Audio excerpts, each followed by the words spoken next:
अस्सलाम viewers, welcome back to my channel. तो आज का हम लोगों का जो टॉपिक है वो आज का हमारा लॉन्ग वर्जन है nature of excretory products in relation to habitat. ठीक है, तो ये हमारा आज का लॉन्ग क्वेश्चन है। इसमें हमारे पास 3 मेन टाइप्स हैं एक्सक्रीटरी प्रोडक्ट्स की। कौन सी हैं मैंने पिछले लेक्चर में बताई थी। अमोनिया था, यूरिया था, यूरिक एसिड था। ठीक है, तो अब सबसे पहले हम क्या डिस्कस करने लगे हैं, अमोनिया के बारे में डिस्कस करने लगे हैं। उसकी तरफ चलते हैं। अमोनिया में क्या है, ये बहुत ज़्यादा टॉक्सिक होता है। ठीक है, इसको बॉडी के अंदर रखने के लिए हम लोगों को अगर 1 ग्राम हमारे पास अमोनिया होगा तो हम लोगों को 500 ml पानी का चाहिए होगा।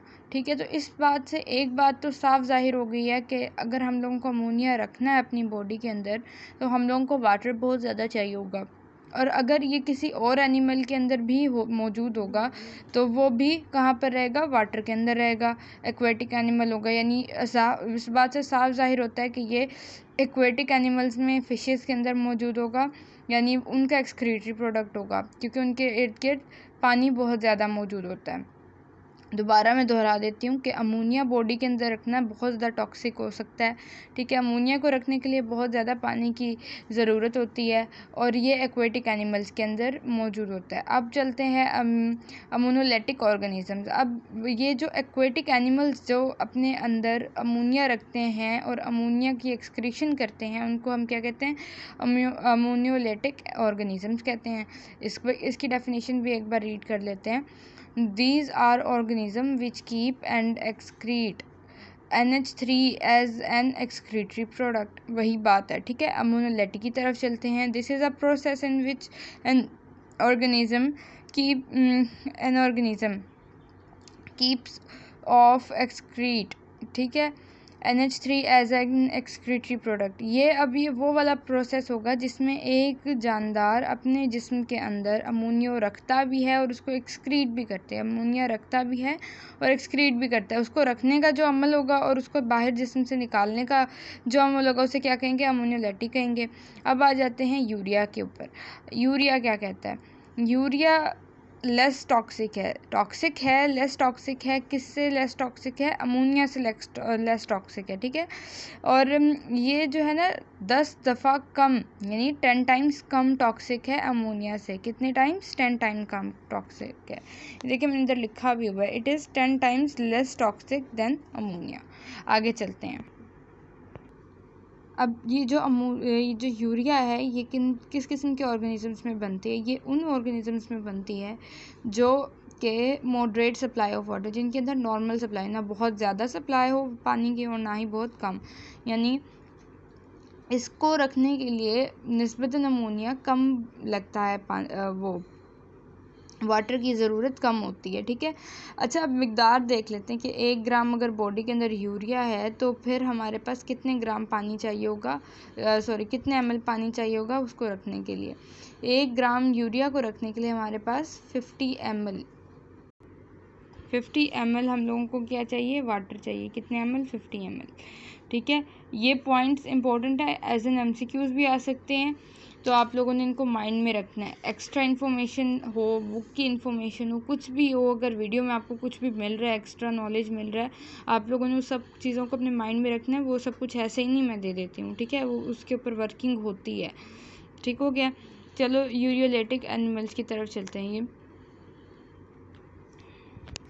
अब बारी है यूरियोटेलिक ऑर्गेनिजम्स की। ये वो ऑर्गेनिजम्स होते हैं जो अपनी बॉडी के अंदर यूरिया को रखते भी हैं और उनको एक्सक्रीट करते हैं एज एन एक्सक्रीटरी प्रोडक्ट। ठीक हो गया। अच्छा, अब इसके हमारे पास एग्जांपल्स हैं।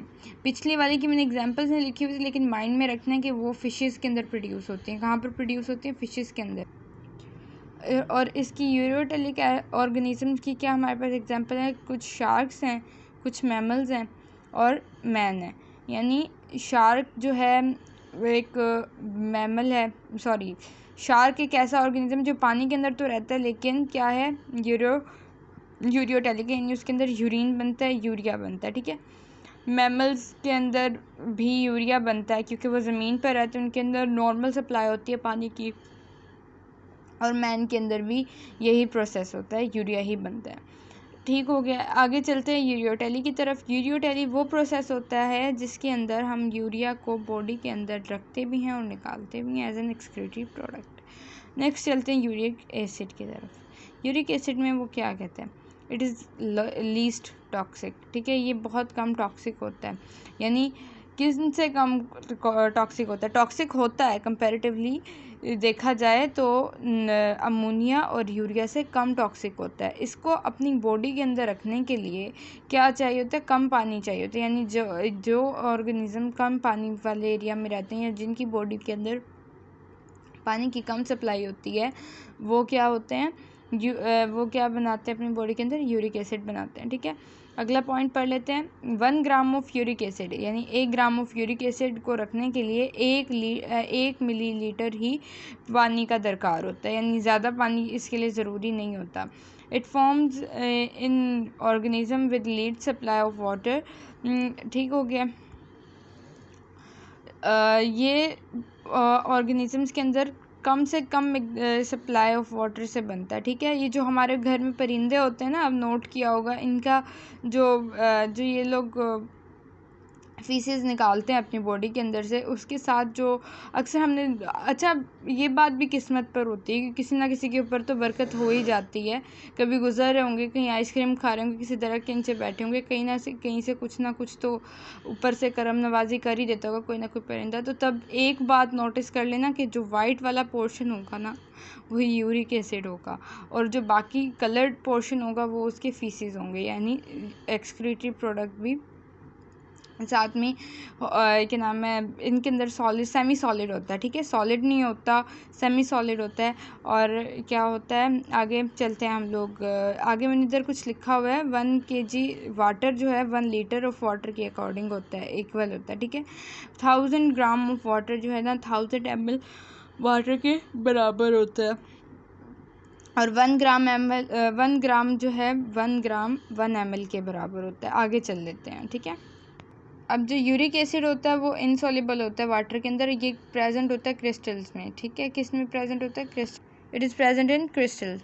ठीक है, so such animals have semi solid urine as usual. मैंने बात की है, यूरिन जो होता है उनका सेमी सॉलिड होता है। कभी कहीं तो नोट करेंगे ना आप लोग भी, जाहिर सी बात है, हम लोग इन्वायरमेंट में रहते हैं और इन्वायरमेंट में हर किस्म की चीज़ होती है, तो ये कोई ऑकवर्ड बात नहीं है, ये भी हमारी स्टडी का एक हिस्सा है। ठीक है, uric acid is formed in those animals that laid eggs, जो अंडे देते हैं, परिंदे अंडे देते हैं तो यूरिक एसिड उनमें बनता है।